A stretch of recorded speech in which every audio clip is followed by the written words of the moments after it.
back to Geogebra. So, yes, Debbie? I've tried to log into this and I put in all my information, everything, and made an account. Yeah. But every time I try to go on there, it says there's too many people trying to access it at the same time. Okay, so every once in a while, I've had that happen with too many people are accessing the servers at once, and you get bounced out. And you just don't worry about it. Just close out that screen that's trying to log you in. Okay. And with, so let me pick a different account. And my computer is malfunctioning. There we go. I'm gonna switch people. Let's pick one of my alter egos. Add a person. Yeah, so did you choose the login with Google option, or did you just make a Geogebra account? I just made an account. I thought that's what you had said. I might have misunderstood you. Yeah, no, I said it's better to use the login with Google, because then you don't have to worry about the username and a password. But it doesn't hurt to have, I mean, it's no big deal to have a Geogebra account. You just, unfortunately, for some reason, it's not letting you in at the moment. But that's not a big deal. You don't have to worry about that.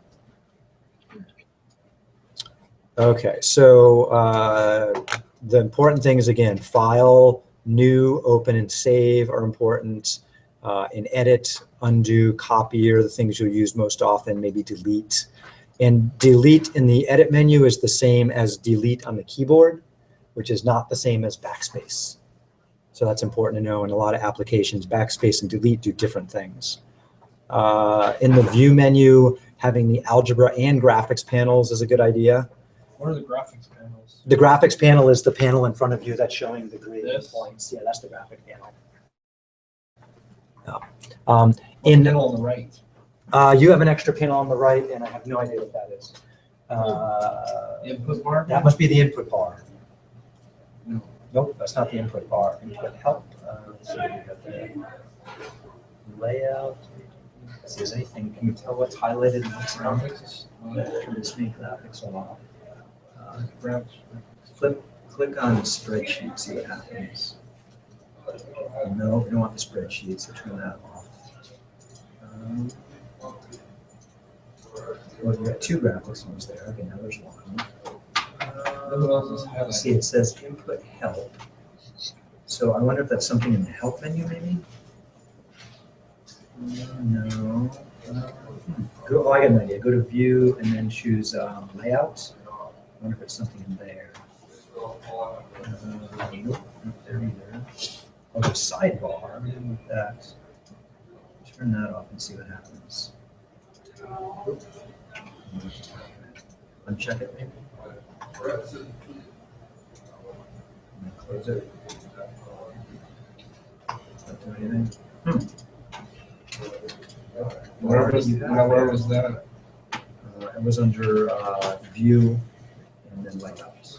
Oh, I'm not sure which window you have open there. So Greg did something I'm not familiar with. We'll figure it out at some point. So let's see.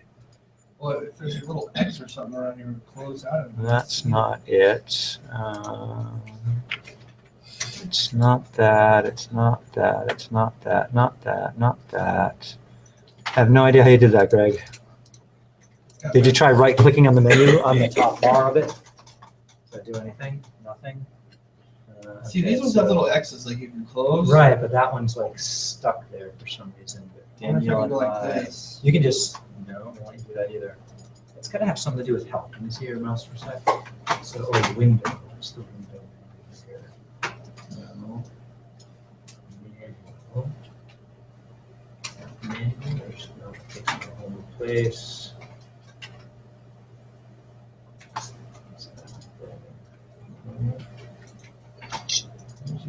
So it's input help. Oh, wait a minute. I got an idea. Can we move you?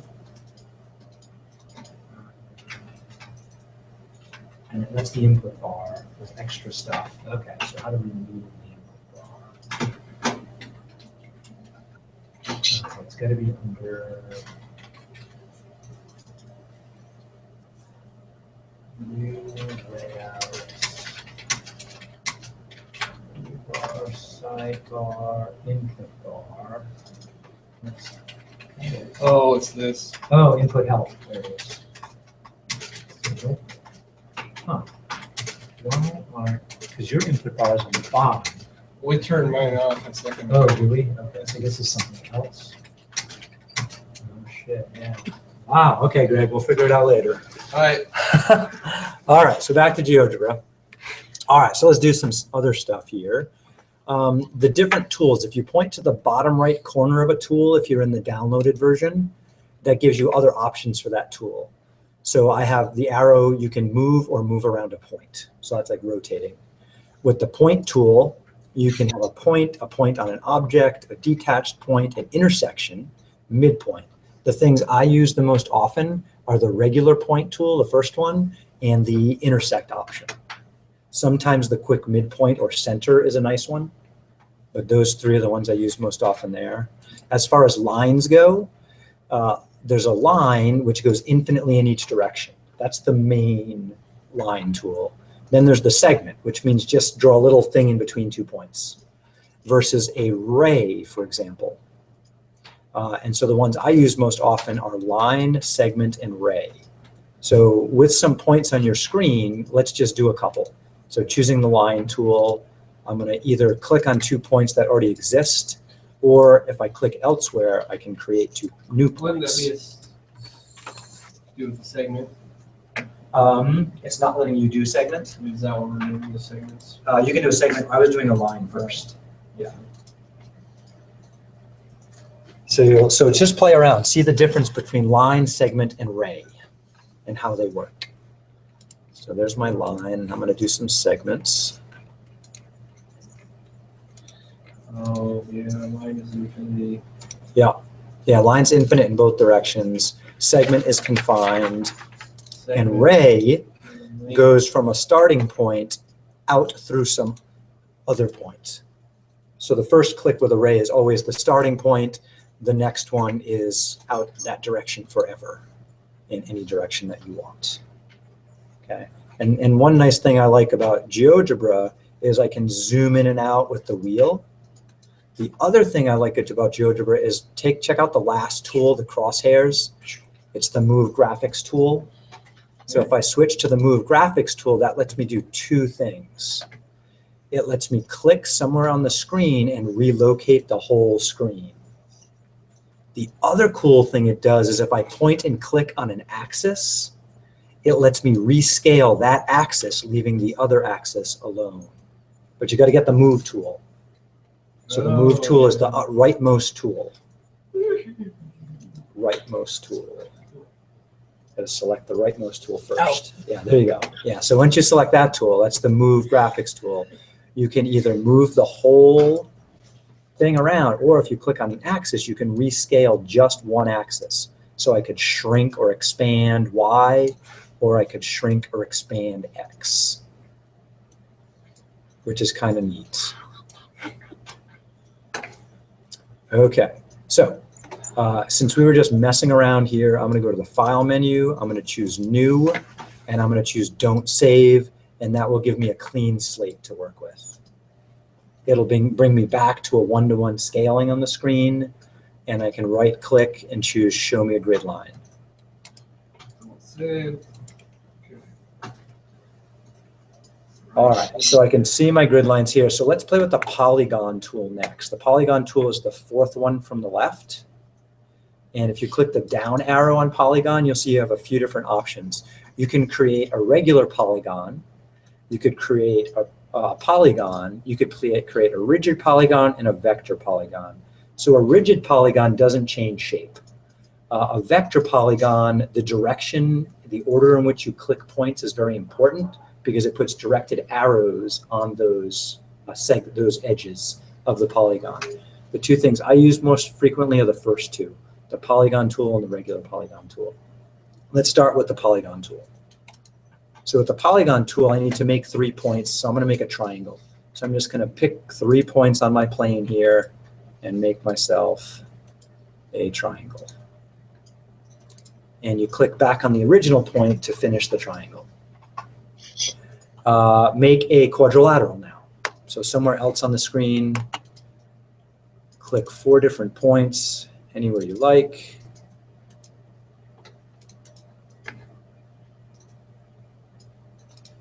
And make Is there a way to yourself. change the colors? Yes, there are. So if you right click on an object, so for example, if I wanted to change the color of the polygon, I can right click on the polygon, and then I can say choose object properties, and I can change then almost anything about the object. So here I could go from basic to the color tab, and then I could pick some other color to make this thing. And once I'm done editing it, I just hit the X and I should go back and I should see it accepts my new things. So everything is editable. So I could go back and change some other object properties on this polygon. So other things I could do is change the name of it. So for example, mine's called Polygon 2. Right? It's kind of a lame name. I could call it quadrilateral, or quadrilateral 1, or trapezoid, or Gary's cool 4-sided shape. So that's in the basic tab. And so again, to get there, I right click on the object, I choose object properties, and then I can change its name. So I could call it like quad 1 or Gary's quad.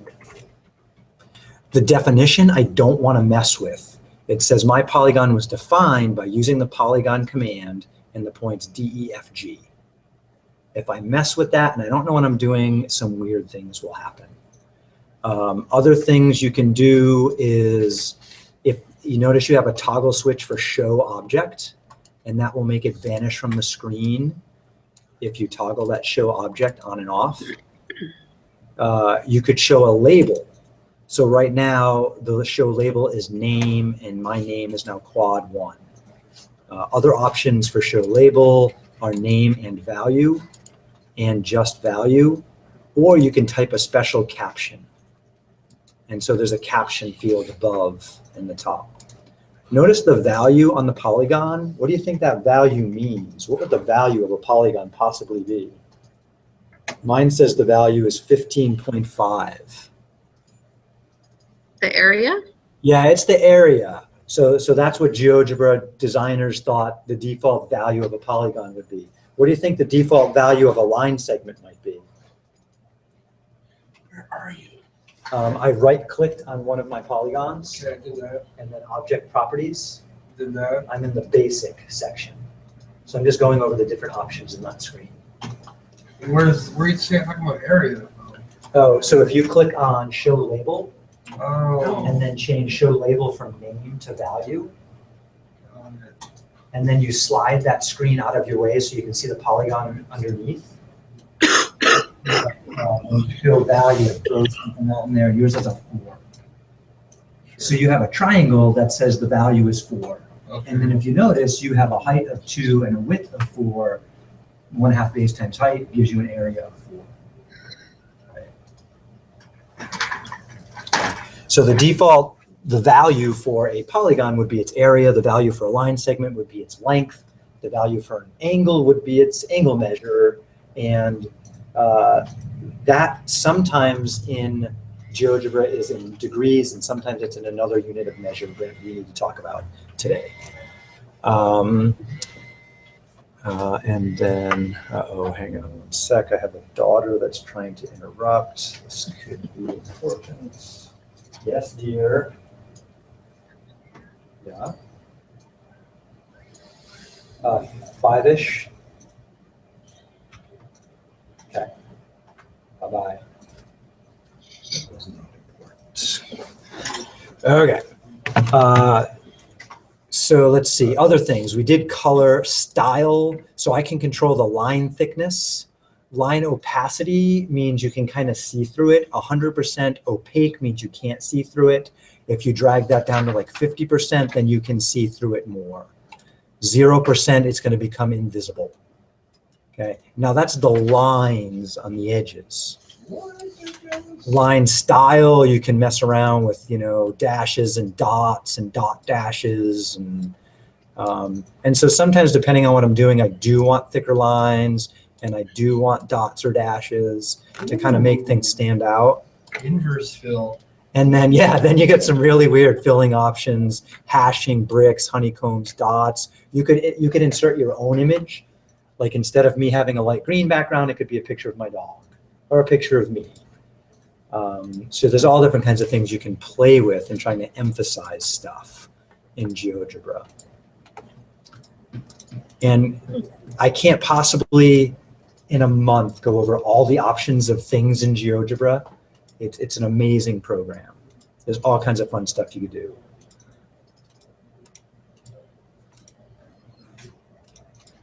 I'm not going to go over the advanced stuff or the scripting stuff. So GeoGebra is programmable. And so people can make really custom things. Like I could animate a triangle moving around the screen and then have it morph into a square, for example, or have a circle draw itself around the triangle, or any number of things. And I can show you that kind of stuff later. So I'm going to jump out of here. Let's do some other stuff. That's what you do on scripting? Well, you can animate things in an easier way. The scripting gives you more power to animate stuff and make other things happen. But I'll show you some easy animations another day. Okay, so I got myself a triangle and I got myself a quadrilateral. Things I can do with these, I could hit back the pointer tool, the move tool. So now there's two different kinds of move tools. There's the leftmost tool that has the little pointer. That moves objects around the screen. There's the rightmost tool, which is the move graphics view tool, and that moves the whole screen and resizes the whole screen. And you got to get used to when you want one versus the other. So with the regular move tool, I can click on a polygon and drag it somewhere else. I could click on a point and I could drag it somewhere else. But I can't always do that though. It depends. One thing you might notice is if you put points on the axis, GeoGebra makes them a slightly different color than the other points, indicating it believes it is supposed to live on the axis and never leave the axis. So I noticed when Danielle was trying to move her triangle, it was leaving the base but letting her move the top.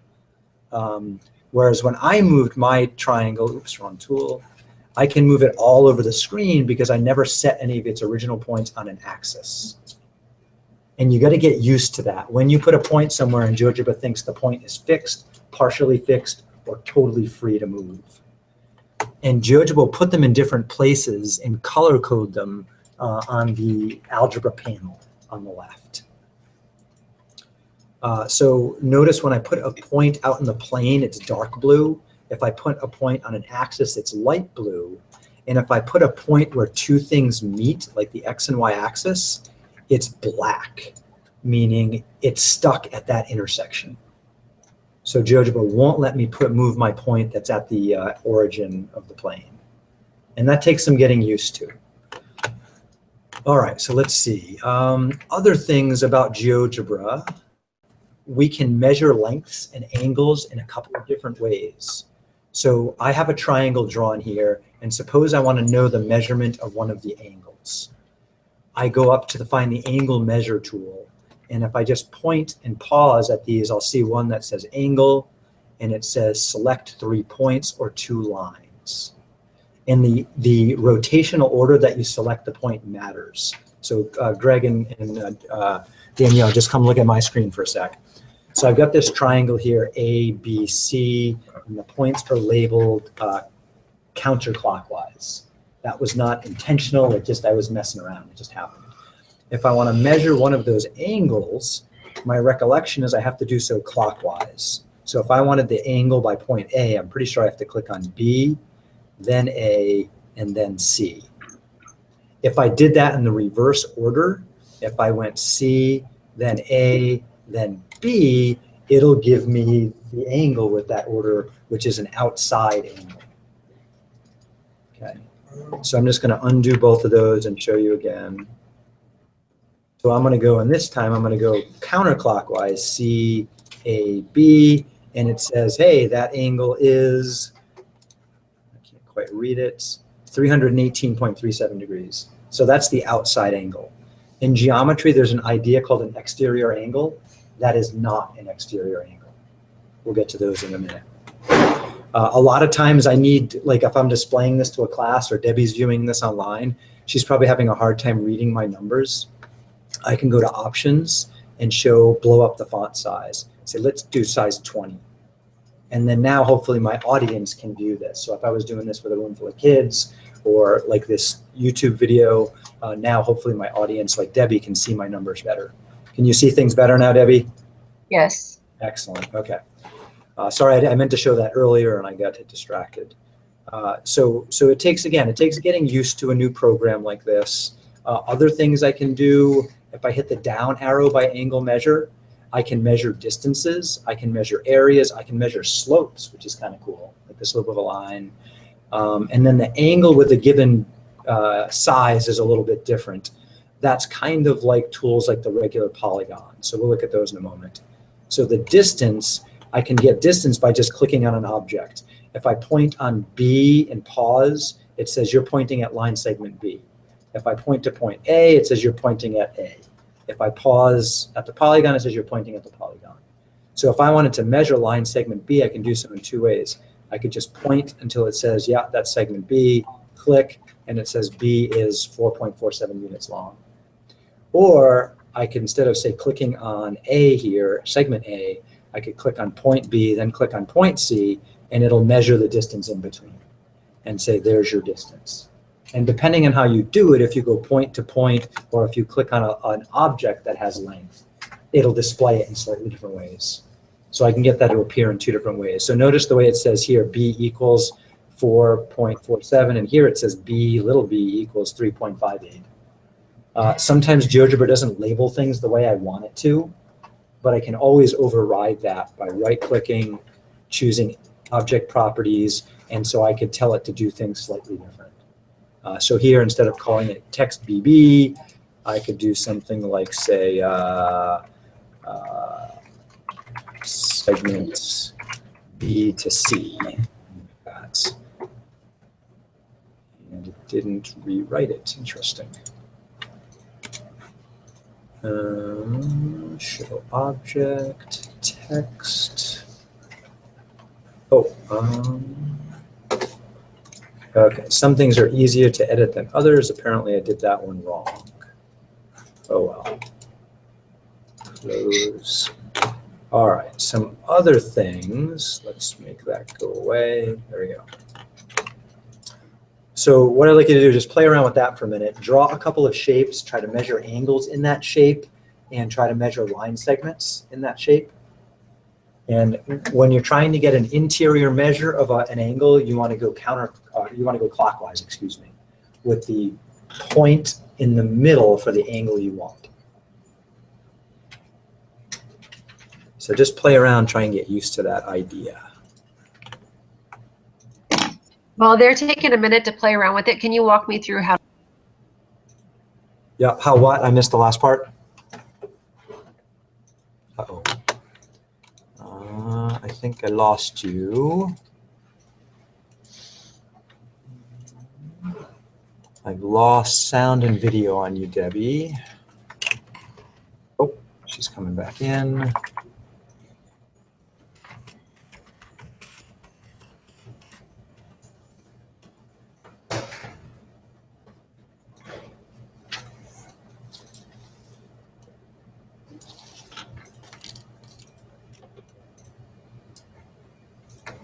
How's it going, Danielle? Good. Things are working out the way you think they should, Greg? Things working out okay? Okay, I think Debbie might be back. Oh, we have two Debbies here now. Okay, that's weird. Yeah. Okay, so what did you say? Walk you through what? How to log on to the GeoGebra. Okay, so did you download GeoGebra? Or did you do the web app? Well, I had tried to do the web app. Or no, I had tried to download it, but you said doing the Google one was better, right? If you wanted to log in, you could do it with Google, but that's optional. You don't have to do that. So back at, let's see, where's the GeoGebra website? So back at the GeoGebra website, did you go to Downloads and then choose the Windows program? Okay, see, when I typed it in, it didn't even look like that at all, so. Okay, so you want to be able to get to geogebra.org.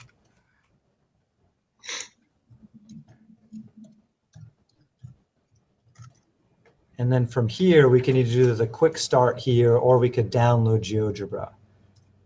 And the one I've been demonstrating is the downloadable version, which looks almost the same, but behaves just a tiny bit different. So if you didn't already do the download, we probably should just do the quick start. And that takes you to a screen like this one. And then I'd recommend clicking the algebra view. Okay, I'll try that.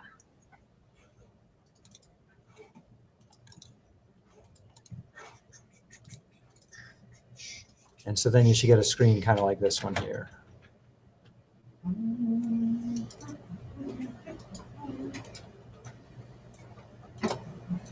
But if it asks you to sign in, it sounds like you probably did get the downloadable version, because when that first starts up, it asks you if you want to sign in.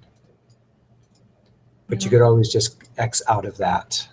Yeah, I don't know. When I type in the geogebra.org, my screen that comes up does not look like that. It does not look like, let's see. Like that one, no. This one right here. No, it does not. Uh-oh. Let's see if I can get to share your desktop and see what you're saying. I'm going to stop my sharing for a moment. And then somewhere on your screen, there should be a way for you to share. Maybe if you go point to the left side of the Hangouts window. Did that work? No. Let's see, what if I go here and then click that? Okay, so now I'm presenting you, and then it should be on the right, on the left side. Oh, something happened of your screen. You should be able to share. I think I did it. Okay, so there we go. So now minimize the Hangouts window to get that out of the way. Excellent. Okay, so that's not the right screen. So, and this is Internet Explorer that we're in here. Is that right? Oh, goodness, probably. Yeah, that's okay. So go to the search bar and just type GeoGebra. Oh, you spelt it wrong. It's G-O-G-E-B. G-O-G. GeoGebra. G-E-O-G. E-B-R-A. Okay, well, that would probably be my problem, is spelling. Okay, and then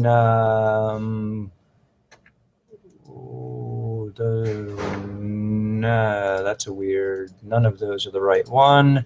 Okay, so let's just go to the address bar at the top.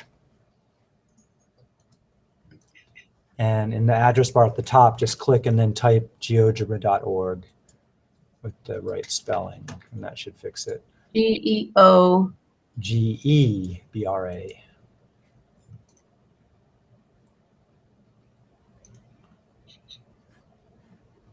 Geogebra, yeah, .org.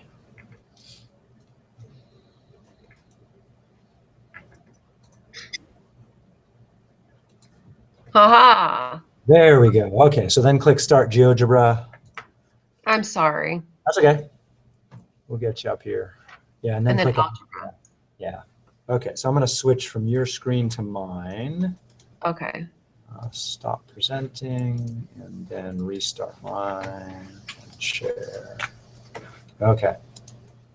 So in this GeoGebra screen, and then the other option is later you can download GeoGebra to your computer later, and I like the Windows version, but Okay. this one works sufficiently well. So one thing you can do in the web version here, the quick start, is right click in the white space here and choose turn on the grid. And then once in here, we can do things like switch to the polygon tool. And when you're in the web version, Anytime you click on one of these tools, it shows you all options for the tool, and you just pick the one you want. Slightly different procedure than the other one. Okay. And you'll notice that if you click near where two grid lines intersect, Geogebra will automatically go to that intersection. Whereas if you click more in the middle, it'll give you some weird decimal values for your points. Okay. So we can make a triangle. If I switch from the polygon tool back to the pointer tool on the left, I could then decide, oops, the move tool, to grab one of my points and move it to a different location. Or if I click in the middle of my figure, I can relocate the whole figure. And if I get close to grid points, it'll try to magnetize itself to those points. A gravitational pull. Something we're going to do often is measure angles. And so the fourth tool from the right is the angle measure tool. And there to measure, like if I wanted to measure my angle A, I would click counterclockwise with A in the middle. So I would go C, A, B on mine, and that will tell me the measure of that angle there. Okay. Anything on the screen can be moved, but only within reason. So if I click back to the move tool, I could relocate the label for the angle just outside, but it has to stay nearby. I can't move it very far away. Okay. To where it can go. Same thing with these labels too. I can reposition labels, and I often have to do that to make something readable for people around me. In the web view, if I want to get to options, there's two places to get them. I can go to the three horizontal bars on the right, or I can go to the objects tool here. So if I want to do something like blow up the font size, I'd go to the big bars on the right, upper right. Then I could do something like go to let's see, options and font size, and I could make the font bigger so you can read it through my presentation. Whoa, that's cool. Very nice. Okay, so now that we have a little bit of editing skill behind us, we're going to take a look at activity 5.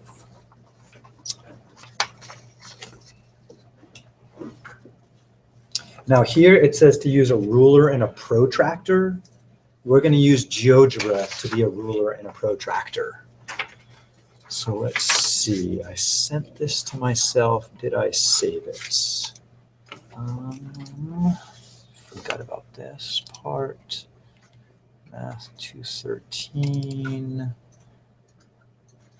Date modified. It's not. Oh, chapter 11 activities. Yay. All right, so I'm going to scroll down to activity 5. Okay, so to use Geogebra as a ruler and a protractor, what we'll do is we'll use the angle tool, but an angle with a given size, the second option for the angle tool. So that makes Geogebra a protractor. A compass, excuse me, a compass. And the other tool we'll use is either the line segment, or array. That's the straight edge. Okay. So what I want to do is they want me to make a triangle that has a 30-degree angle and a 50-degree angle. So let's get ourselves, so if you like the work you did and you don't want to get rid of it, then you'll want to save it. So you go to the File menu, choose Save, give it a name, give it a place to be. If you're using the web view, it's going to ask you to sign in. Otherwise, I have to, hang on one sec. I have to export it, and it'll export to my computer here. Oops, that's not what I wanted to do. File, one sec. Hello, dear. Yep. You're not going to go today because of your cough. Sorry, bud, I can't do it. I gotta go, bye-bye. Okay. All right, so when you save a Geogebra file, it saves with the .ggb extension.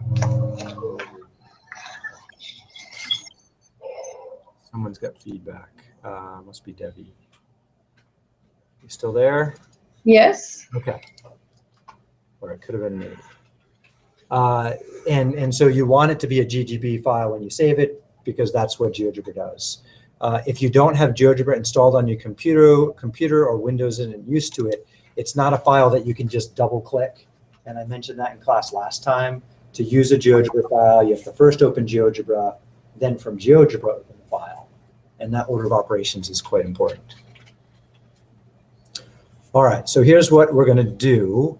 I don't really need to save this file, so I'm just going to get myself a new file. And I'm going to click Don't Save, and I'm going to get back to a blank screen. On my blank screen, I'm going to right-click and turn on the grid, because the grid makes me happy. There we go, grid. So the first thing we're going to do is we're going to start with a straight line to draw our triangle. So I'm going to turn on the line tool, and I'm going to pick 2 points on the screen and get myself a horizontal line, but the line can be any direction you want, doesn't matter. Horizontal is an easy start. So I'm just going to pick myself 2 points. So I pick point A, point B, horizontal to each other. Next thing we want to do is off the line AB, we want to make a 30-degree angle. So to do that, we are going to go to the angle tool, and we're going to choose angle with given size. And then if I want to make an angle, let's see, I think the order of operations, if I want to make an angle at point A, I click point B first, and then I click point A, and then the computer says, okay, how do you want your angle to measure? Now I went from B to A, I want the angle to be above the line, so that means I want to measure a counterclockwise angle, and I want to change the 45 they're giving me to a 30. And then I choose OK, and it will draw that angle and project a point out in the distance. Next thing I'm going to do is draw a ray through that. So I'm going to switch to the ray tool, and I'm going to click on point A in this case, and then that new projected point B prime. And when they put a little hyphen by a point like that, they call it a prime. And so there's my ray. So now I have 2 sides of my triangle. So I'm going to repeat that, but now I'm going to make the angle go through point B. So I'm going to switch back to the angle with a given size tool, click on point A, click on point B. Now, which direction do we want to measure the angle this time if we want it to be above the line? Okay, now you clicked on B prime, so that's going to be different. So you have to decide, do you want your angle to be counterclockwise or clockwise to make a triangle with the 2 lines you have so far. So make a guess, and if you get it wrong, you just undo it. So I'm going to guess that I want to do a 50-degree angle. I know I want to do a 50-degree angle, and I am going to measure mine clockwise. And my hope then is that I built a triangle if I make a new ray with that new point.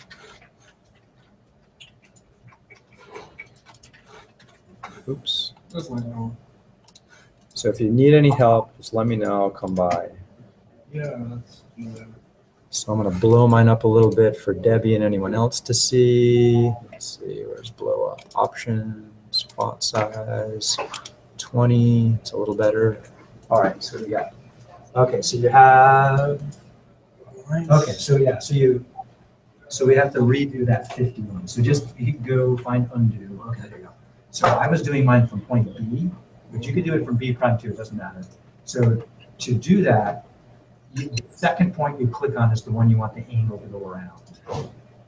So with the angle tool on for you, I would first click on point A and then click on point B.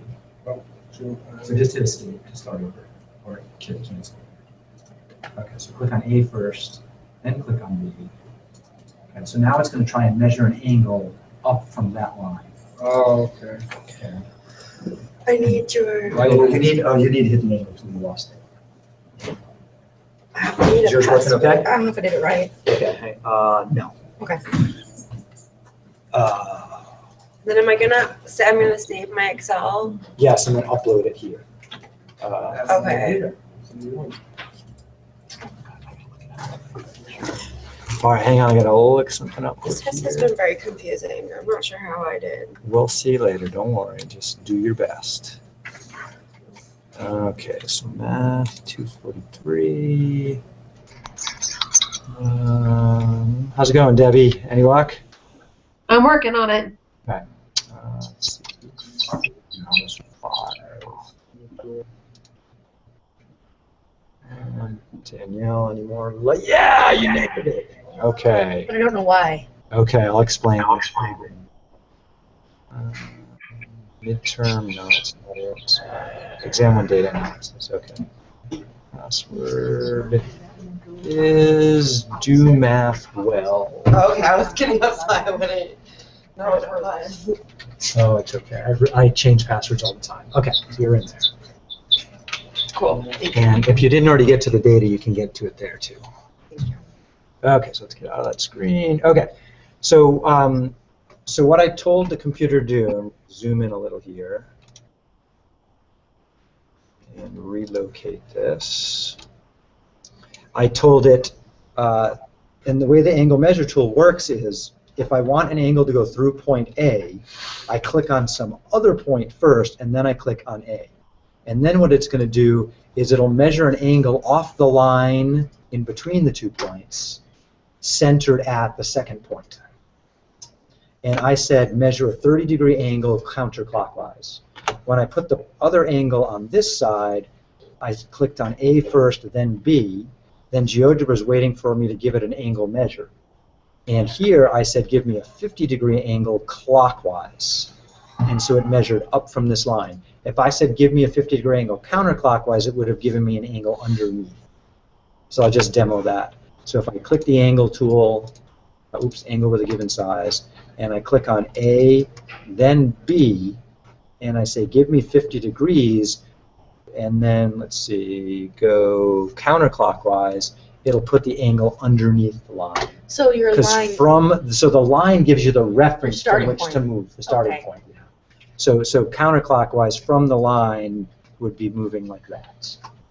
Okay. And so I'm horrible with left and right. So counterclockwise and clockwise are just as bad for me. So half the time I get the direction wrong the first time, and I got to redo it. That's just the way it goes. Okay. And the more you use GeoGebra, the better you get at it. And you guys are new, so it's trouble at first.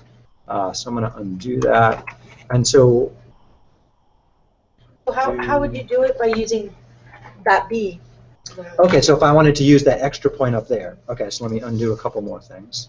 Or just before I do that, so I've got a triangle formed. All I need to do is put an intersection point where these two rays meet, and then I complete my triangle.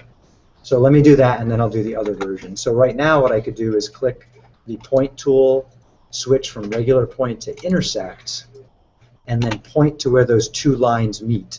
And when you point to something in GeoGebra, it highlights it. And so you can, and so the trick is not to click till it's highlighting the right thing. And so now point C is fixed at that intersection. If I want to turn this into a polygon, I could, and give it a definition like polygon 1 or polygon 2, I could use the polygon tool to re-click points A, B, and C. Okay. So I'm going to redo that. Let's just pick a new spot on the screen. So I'm going to draw myself a new line and answer Danielle's other question. So like before, I'm going to go get the angle with a given size tool, and I want an angle to come out of point D. So that means I need to click point D second. And again, if I don't use GeoGebra for a few weeks, I forget that, and I do it in the wrong order, but then I figure it out. So I click on E, then D, and then I have to decide. If I think the angle is coming from the line DE, I just have to picture counterclockwise or clockwise. So here, if I want the triangle to be above the line, that would be counterclockwise measurement, I'm pretty sure. So I'm going to go with a 30-degree angle like before and choose OK. That makes a point called E prime, okay, E with a little apostrophe, and shows me my angle reference there. So then I can make that a ray or a line segment, it really doesn't matter, or a regular line.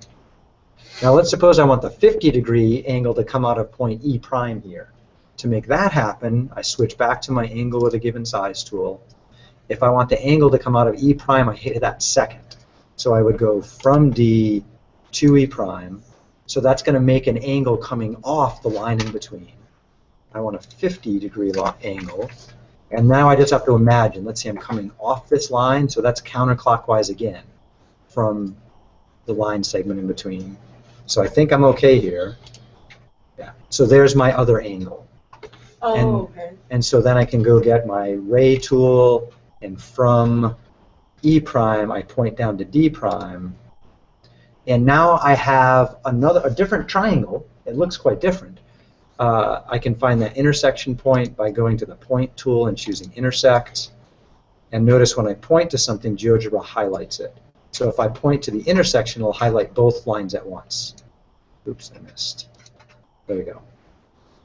And then I can say, okay, Geogebra, what's this remaining angle? And it shouldn't matter whether it's this version of the triangle or the upright version of the triangle.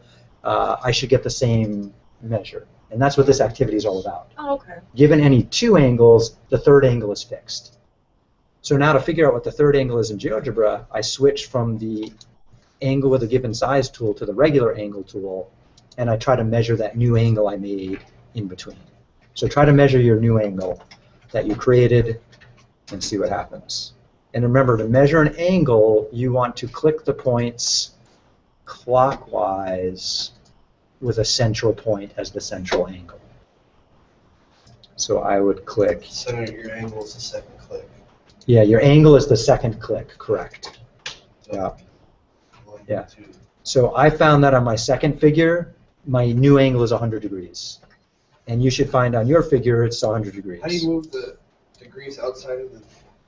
Okay, so to move the label, you got to click to the pointer tool, and then click on the angle measurement, and you can drag it into a new spot. Can you always drag it in a place that doesn't conflict with other stuff? The answer is it depends on how complicated the graph is. So to do that, again, I had to switch to the arrow tool, and then I can replace it somewhere else. So I can move anything around here. Sometimes things clutter up my drawing. Like, do I really need to see the capital D for point D or the capital E prime for point E prime? So if I want something to display differently, if I right-click on it, choose Object Properties, again, I can do things like under Basic, I can say, I want the object to show, but I don't want its label to show. So I could turn off its label. There's also a shortcut button to that, too. So you could unclick Show Label there, and you'll just get rid of the letter reference. Maybe you don't even want that point anymore, but if you delete the point, you'll delete the ray. Oh. Right? That would be a problem. So you could just say, don't show the object. Unless you've already made a polygon in there. Unless you've, no. So here's another catch. So in order to get point F here, I had to draw the ray in between. If I delete that ray, F will disappear because F's creation was based on that ray. So if you say, like, I don't want to see that ray anymore, I only want point F, you're out of luck, sort of. What I can tell the computer is if I right-click on the ray, I could just say, don't show the object. I still need it for the order in which I created stuff. I'm just not visually seeing it on the screen. And so a lot of times I'll do that. Other way to get to that, you'll notice there's little buttons next to the object in your algebra panel. So if you click its button, that will just unshow it. It didn't delete it, it just unshows it. So for example, I could click on, let's see, I'm down here. So if I click on the button for D, the point D disappears. It still exists, I'm just choosing not to see it at the moment. So you can toggle things on and off there. If you just wanted to display this as a polygon and only see the polygon and the angles, you would have to click the points to draw the polygon, and then you would have to go to the algebra panel or right-click to turn stuff off. And so it just kind of depends on what you want to do. So I could turn some things off and leave other things on. And it takes getting used to what you can turn off and what you can't. Let's see. I can turn that off. I can turn off point E. Yeah, so I could try to set it up so I only, and every once in a while I click somewhere I didn't mean to and I get the tool doing crazy stuff. Usually escape takes you out. Otherwise, just switch to the pointer tool and that will usually clean stuff up for you. So pointer tool, and I mess stuff up. And again, it just takes some getting used to playing around with Geogebra to figure out how it works. And the more you play, the better it becomes. Let's see, what else do I want to clean up? And it will also group things in the algebra panel, whether it's a segment or a triangle or array or a polygon or an angle or a line or a point. And so that's kind of nice. And it'll color code things too as to things that are fixed versus things that are movable. So for example, for me, point F is not movable because it was created by two other objects. I didn't specifically try to create point F. It just happened to be the intersection of these other two things. So if I grab the move tool and I try to take point F and do something with it, Geogebra won't let me do anything. Whereas if I try to take point D, which I just put somewhere randomly, I can put that anywhere I want.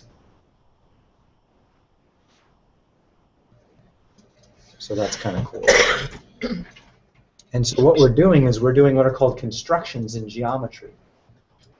And there's all kinds of wild things that can happen when you make a construction depending on what depends on what. And sometimes when you try to move stuff, weird things happen. Sometimes it's what you expect, sometimes it's not. And then the fun thing is, why did that happen the way it did? Can we answer that question? Could I do things in a different order and be able to move them in a different way? And so it's a really fun tool to explore and experiment with things. All kinds of amazing possibilities. Okay, let's try and create triangle number 2. Triangle number 2 has a 40-degree angle and a 50-degree angle. So see if either on, you might as well leave this screen. So just move to a different part of this screen, unless you find you're getting too many points.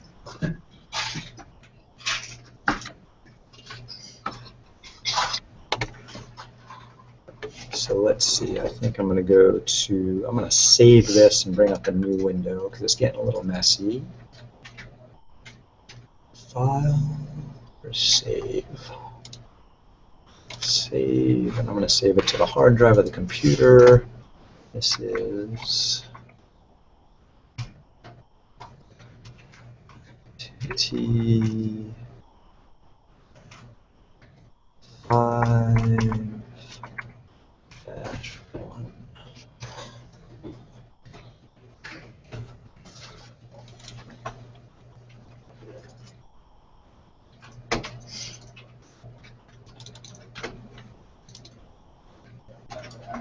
What was the angles? 40. 40 and 50.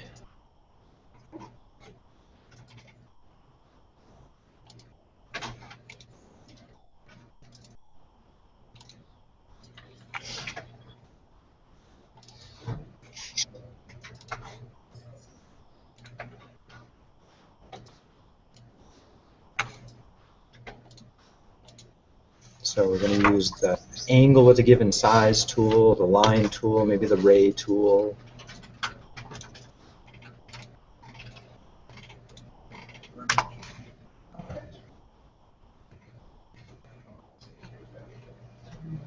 And depending on how you do stuff, sometimes you have to zoom in and out and move around to see your stuff. It just kind of depends.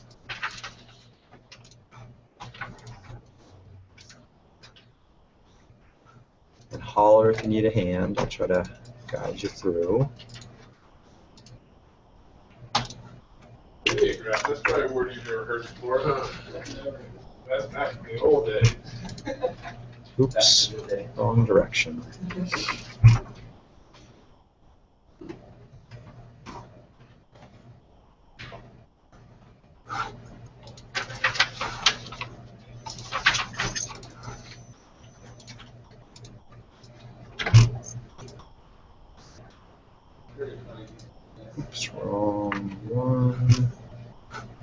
angle of a given size. 50 counterclockwise. There we go. Mine are coming out not quite accurate. Always very close, but not accurate. So I'm not sure what I'm doing wrong. Okay, so let's do another screen switch so I can watch you do it. So Okay. I am going to turn off my screen share. Hey, Kelly, and I am going to present yours. Okay. 40, 50, and then, oh, okay, yeah, that's interesting. So why don't you undo, oh, yeah, I see the problem. When you made your array, you missed point A prime. So go back, get your Oh, array. I hook it. Okay. Yeah, so that's all. So you just want to make sure you hit the points. Got you. Yeah, now it should give you a nice angle in between. So now find that intersection point. You need the intersection point first. So go to the point tool and then switch to intersect. Find where those rays intersect. Okay, now you can measure the angle.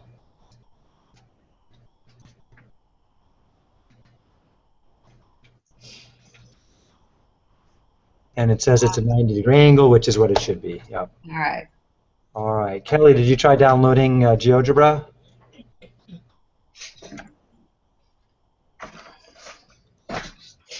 I didn't download it, but I'm on the website. Okay, so did you get to the web view like is displaying here? Yeah. Okay. And were you able to try anything we're doing here? Not yet. Not yet? Okay. So do you have that screen in front of you? Do you know how to split your screen to see two screens at once? No.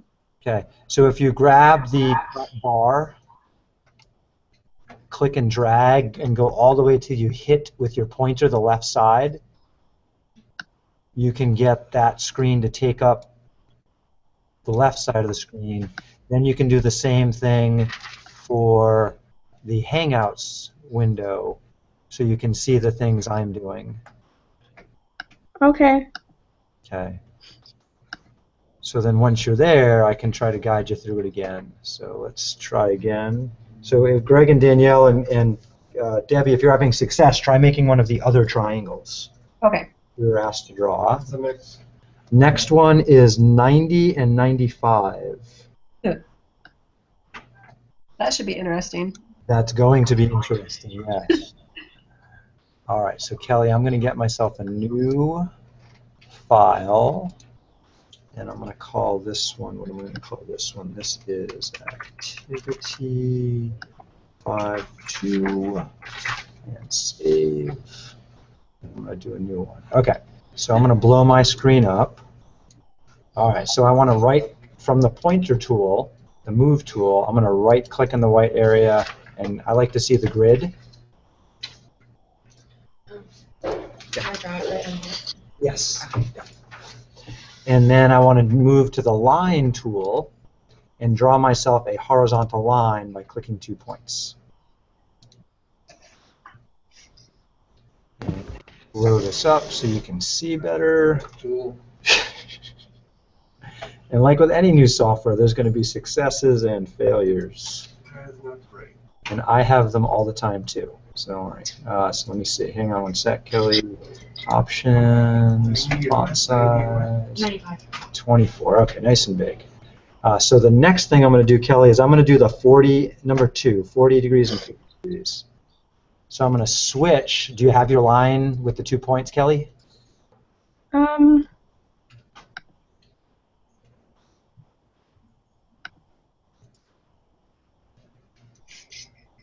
Did you try selecting the line tool and then clicking on 2 horizontal points?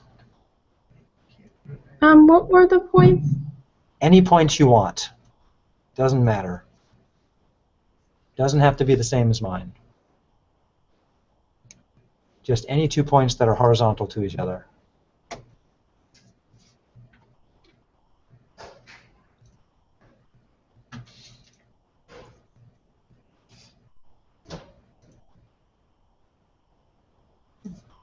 Okay, I got it.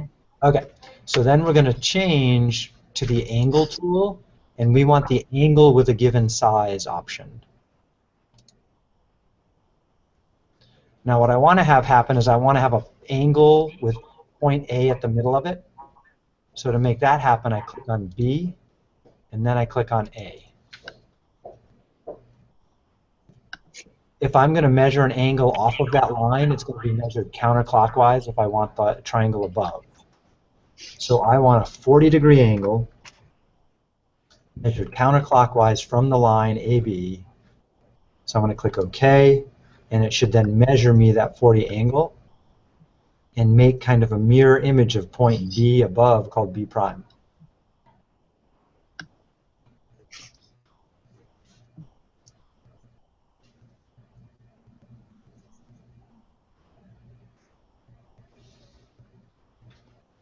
Any luck?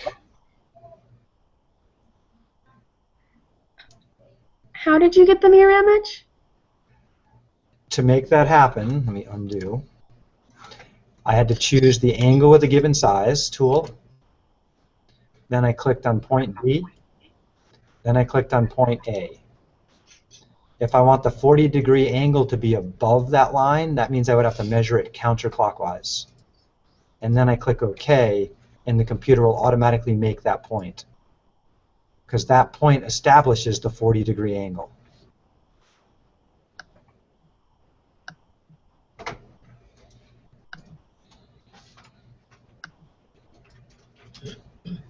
Okay, got it.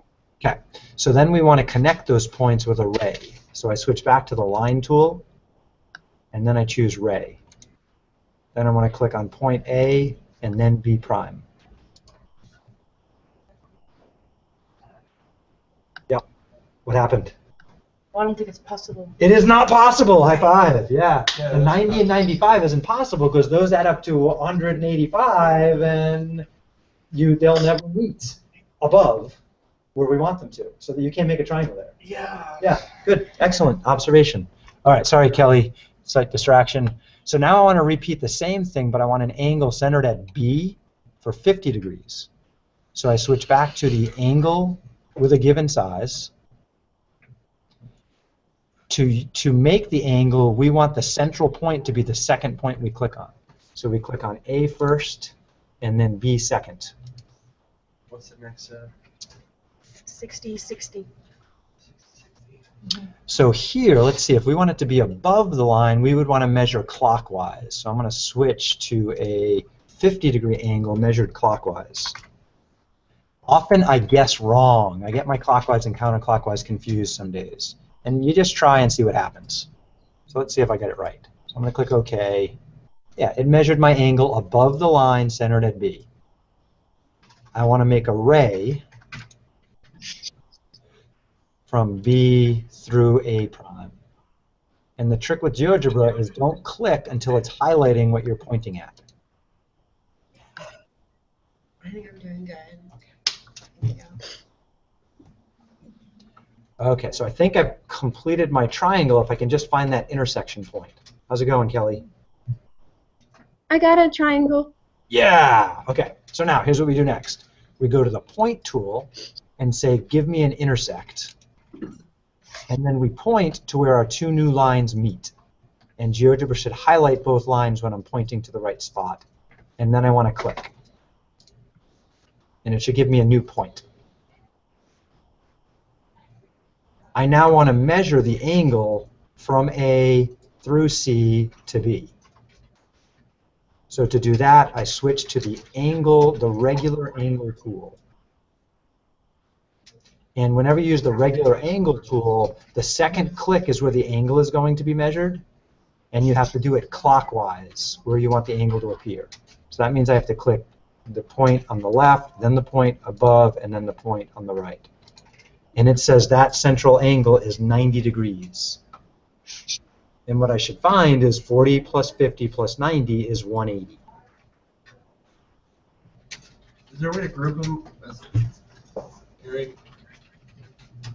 group? Like if I want to remove this group or this group? Yes. So I think to do that, we would go to the Move tool, and then regular move, and then draw a rectangle around what you want to select. How do you get 90? I'm trying to write here. So you want like to select a bunch of points? Let's just say I want to move this group. Oh, Like this whole. you would click on the object. And then Oh, okay. and again, that doesn't always work. It depends on the way the thing was created. You didn't get the 90-degree angle up here, Kelly? No. So you press A, then the middle, then... So first I had to choose the regular angle tool, Okay.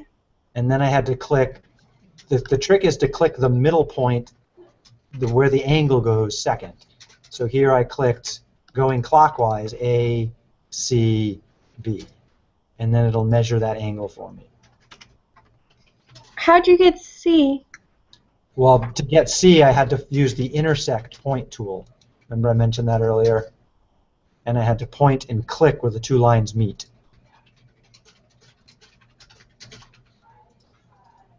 So I'll undo a few things here. Yes. Okay, I got C. Okay, yeah, so intersect tool gives me point C, and the regular angle measure tool will tell me what the angle is going from A to C and then to B. I got 90.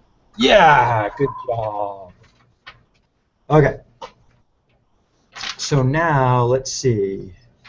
Try to create, let's see, number 6 says an 80-degree angle and another 80-degree angle. See if you can create that.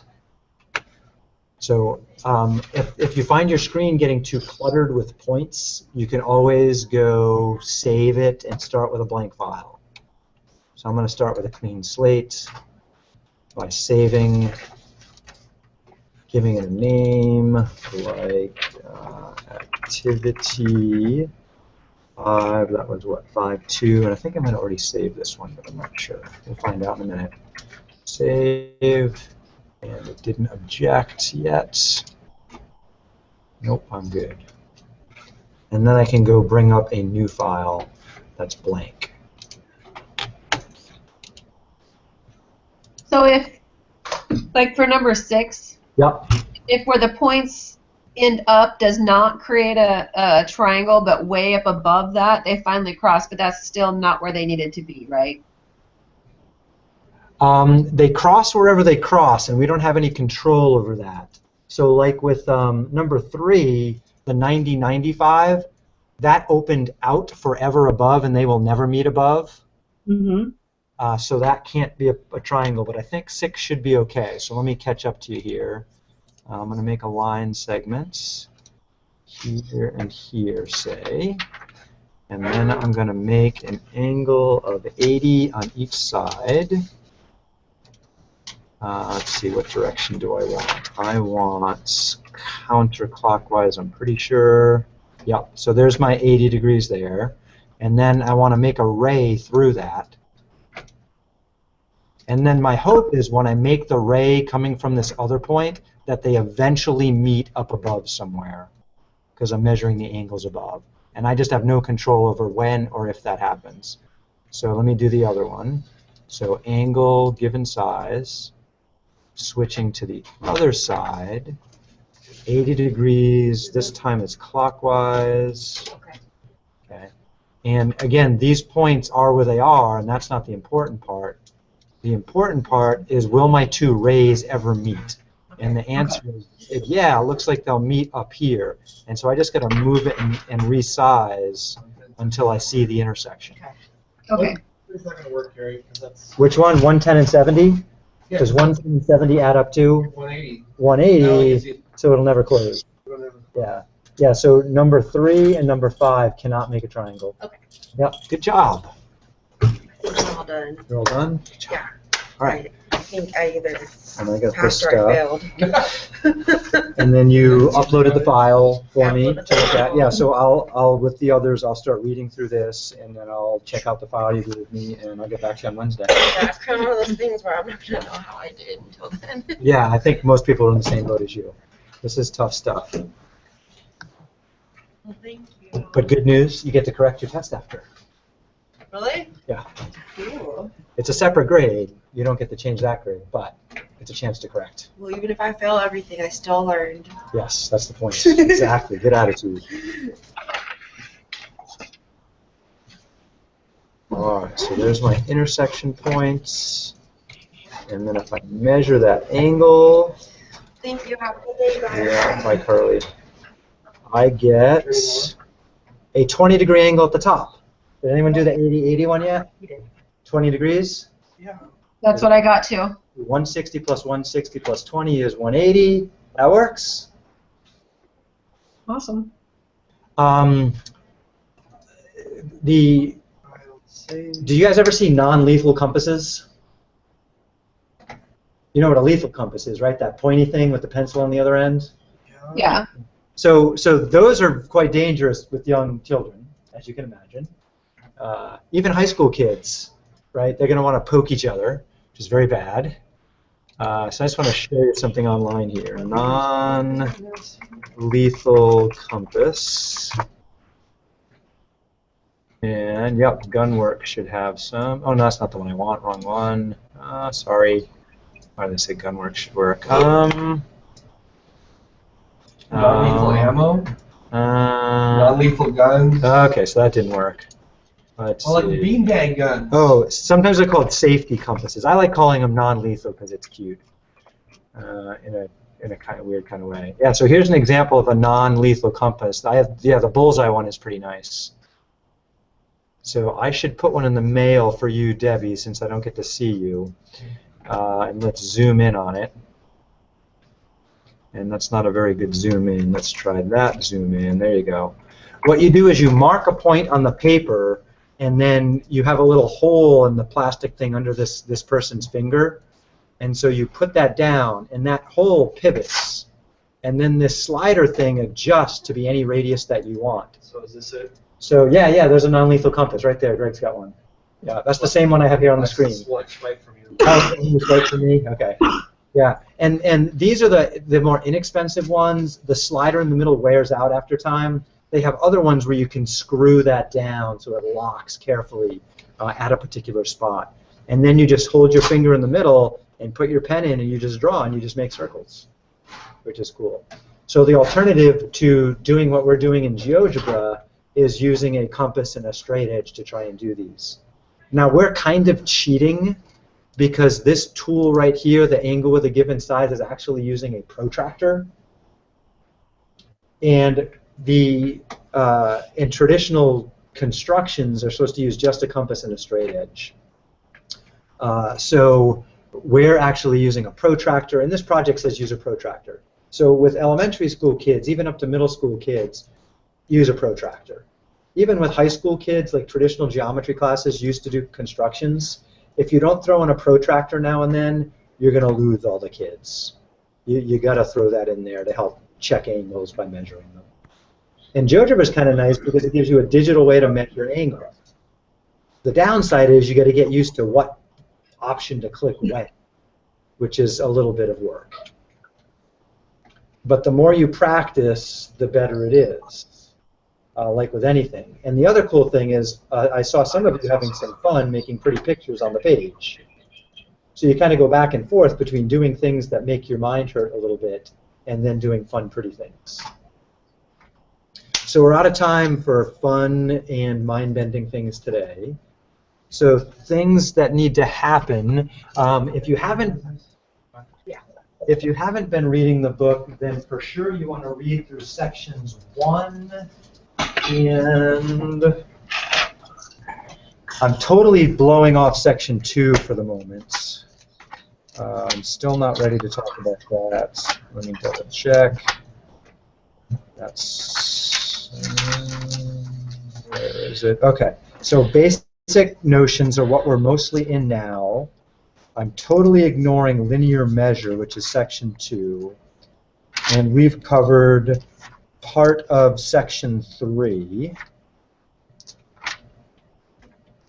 And we have not gotten to much of section 4, except for the idea of interior angles. So I think we're going to blow off section 2 for another couple of days. So I want you to focus looking at sections 1 and 2, and then if you have some time, take a peek at section 4. And we'll finish up what we need to finish up in sections 1 and 3 next class, and then work on section 4. Then we'll come back and do section 2. Activity-wise, does anybody remember which ones I assigned? I kind of remember. I assigned, let's see, activity 3, name that polygon. Activity 5, triangle properties. So that's what we're working on right now. Next class we'll get into activity 6 for sure, and activity 7. And hopefully activity 8 too. Activity 8 is pretty cool. Okay, so we're going to keep playing with angles. So that would be activities 5, 6, and 7. And in the book, that would be sections 1, 3, and 4. And we're blowing off section 2 until next week, which is about linear measurement. All right? Okay, so we'll play with GeoGebra next time too. Have a fantastic day, and I'll see you Wednesday. Sounds good. I'll get your tests graded back to you then. I was at a conference all weekend, so I haven't had a chance to grade. Okay. But I will. Any questions for me in parting? I think I'm good. Okay. Bye. Are you posting this on YouTube? Yes, I will post this on YouTube in our playlist. So, what happens if we did a little bit badly on the take-home test? Then you're going to get a chance to correct it, and we have the final coming up and tons of projects and homework. Okay. So don't sweat it yet. Okay. All right. All right, so I'll get that video posted, and have fun playing and doing math. Ta-ta. Bye. Bye-bye.